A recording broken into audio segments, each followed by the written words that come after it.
엄마 아빠랑 어제 통화를 되게 길게 했거든요. 그 얘기를 갑자기 하시는 거야.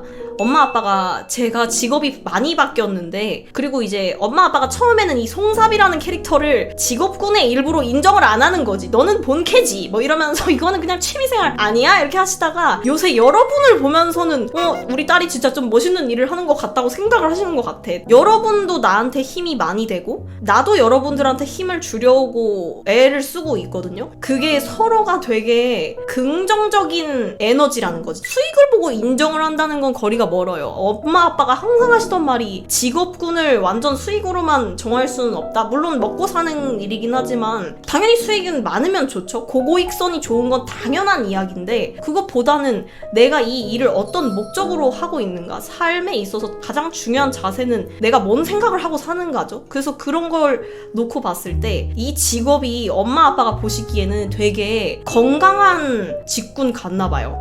그러니까 그게 되게 신기했던 게, 오히려 어른들은 유튜버 그거 앉아가지고 그냥 막 또 따발따발하고 뭐 그게 돈이 되냐? 막 이런 생각을 하실 수 있다고 생각했는데, 엄마 아빠가 제 방송 되게 오래 보시거든요. 저도 여러분을 굉장히 아끼고 여러분도 저를 되게 아껴주시는 게 이제 막 부모님 눈에도 보이니까, 뭔가 이렇게 어려운 시기에 서로가 되게 의지가 되는 이야기들을 많이 하고, 서로 누군가 한 명이 뭐 오늘 뭐 시험이 망했어요 하면 막 다 같이 응원해주고, 제가 속상한 일이 있었을 때도 여기 막 터놓을 수도 있고, 막 그런 게 엄청 긍정적인 일을 하고 있다는 거를 잊지 말라고 막 이렇게 얘기를 하시는데, 그게 뭔가 확 와닿더라고요.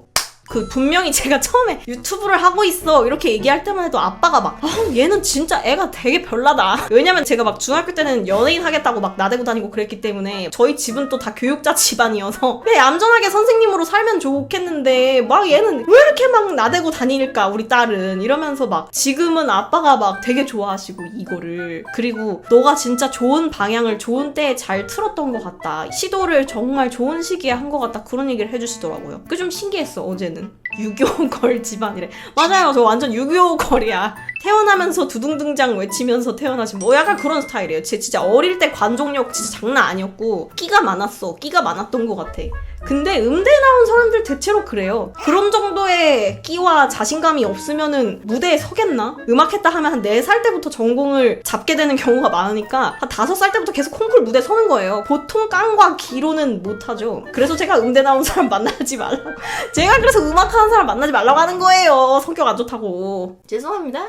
제가 대학생 때 되고 싶었던 것은 라디오 PD였었거든요. 라디오 PD 시험을 되게 많이 봤었어요. 그리고 사실은 공중파에 거의 최종까지 계속 올라가고, 근데 그게 한 2년에 한 명을 뽑고 막 이러거든요. 계속 4인에서 떨어지고 2인에서 떨어지고 막 이렇게, 마지막에 제가 안 돼서 그때도 진짜 현타가 심하게 왔었는데, 오히려 처음부터 떨어지면 내가 능력이 없구나 이렇게 생각할 수 있었는데, 막판에 떨어지니까 내가 뭔가 사람이 되게 별로일까? 내가 저 사람이랑 뭐가 달랐을까 하면서 이제 자존감이 엄청나게 떨어지더라고요. 그러니까 내가 되게 별로인 사람처럼 느껴지고, 내가 인성이 별론가? 내가 회사가 뭐가 안 좋아서 나를 못 뽑았을까? 그 생각이 들면서 진짜 많이 힘들었었는데, 근데 요새 저랑 같이 공부했던 친구들이 이제 다 사회생활을 하고 이제 PD가 된 친구들도 있고, 그런데 제 방송을 보고 나서 너는 SBS에서 너를 떨군 게 진짜 신의 한 수였다. 보통은 네가 SBS를 갔어야 됐는데 이렇게 얘기를 하는데, 친구들이 다 저더러 야, 너는 네가 SBS에서 떨어진 게 진짜 신의 한 수다. 너가 진행을 안 하고 그냥 PD 역할로 뒤에 숨어 있었으면 어쩔 뻔했냐 이러면서, 너가 앉아서 나불나불하는 역할을 했어야 됐는데 네가 뒤에서 숨어서 기획만 하고 있으면 어쩔 뻔했냐고 막 이러면서. 근데 애초에 제가 모든 면접을 볼 때도 그걸 되게 강조했었거든요. 그 라디오 PD들 중에서도 PD와 라디오 DJ를 겸업하시는 분들이 무지 많아요. 그래서 나는 이게 멀티태스킹이 된다, 나는 기획도 할 수 있지만은 진행도 굉장히 잘한다, 이거를 온갖 PPT와 막 이런 걸로 막 어필을 하고 그랬었는데, 근데 지나고 보면은 요새는 그런 생각이 많이 들어요. 제가 실패한 경험이 되게 많아요. 막 어떻게 생각하면 여러분은 지금 저의 포장되어 있는 이 화면 안에 들어가 있는 제 모습만 보니까 되게 좋아 보일 수 있을 거라고 생각이 들지만, 저도 여러분이랑 똑같이 사고도 많고 힘든 일도 많고, 뭐 상대적이긴 하겠지만 떨어진 적도 많고 뭐 실패한 것도 많고 막, 그래서 그런 경험이 있었으니까 뭔가 서로가 공감하면서 서로를 좀 더 이해할 수 있지 않나? 그런 생각이 들더라고요.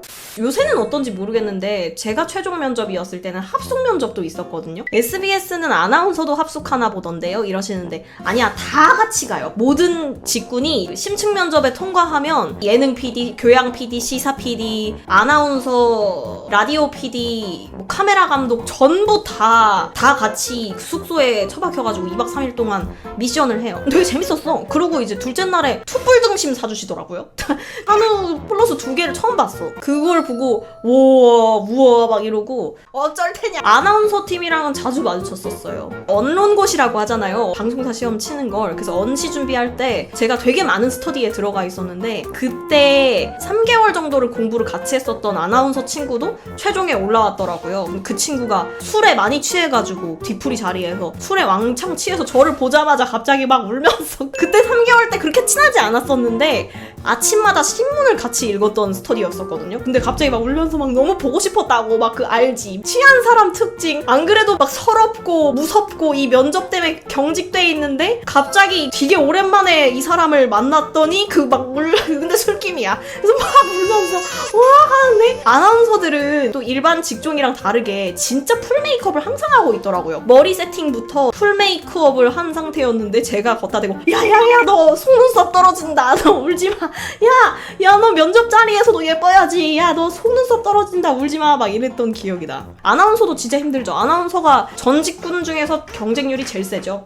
그러니까 저는 SBS 라디오 PD님들을 되게 좋아했었어가지고 라디오도 많이 들었고 그래서 되게 재밌었어요. 진짜 좋았던 경험이었던 것 같고 막 그게 막 기자들은 진짜 빡세거든요. 기자는 지금도 빡센 것 같아. 근데 저희 PD님들은 그래도 잠도 재워주고 야 우리도 자야 되니까 너네도 가서 자라 이러고 잠도 재우고 되게 인간적으로 잘 해주셨어요. 물론 연락하라고 하셨는데 제가 차마 연락은 못했지만 되게 좋더라고요. 그 분위기라는 게 있었어. 그러고 나서 그거와 유사한 직종으로 가긴 했지만 좀 다른 일을 하고 있었는데 그거에 대한 갈증이 나도 모르게 계속 있었나 봐요. 왜냐면 저는 라디오라는 거 자체가 굉장히 목소리로 소통을 하고 사람들이랑 이야기를 하고 누군가의 일상에 되게 깊게 관여한다는 생각이 들더라고요. 항상 되게 고주알 미주알의 느낌이잖아요. 각이 딱 잡혀있다기보다는. 그래서 그런 거에 대한 미련이 늘 있었어요. 그래서 막 나도 저렇게 하고 싶은데 나도 잘할 수 있는데 이런 생각을 늘 했었는데 진짜 의외의 기회에 엄청 우연하게 시작한 이 트위치 방송 때문에 그게 해소가 됐어요. 그래서 같이 공부했던 친구들이 진짜 모두가 네가 방송국 갔으면은 그만두고 나왔지 뭐 이러면서 어쩔 뻔했냐고. 메인 PD가 되는 걸 입봉한다고 하는데 그게 보통 짧으면 3, 4년이고 길면 막 6, 7년도 걸리거든요. 입봉하는 데까지 그거 어떻게 버티냐고 새벽에. 얼마나 지금 다행이냐고. 너무 잘 풀렸다 뭐 이러면서 그런 얘기를 해주시더라고요.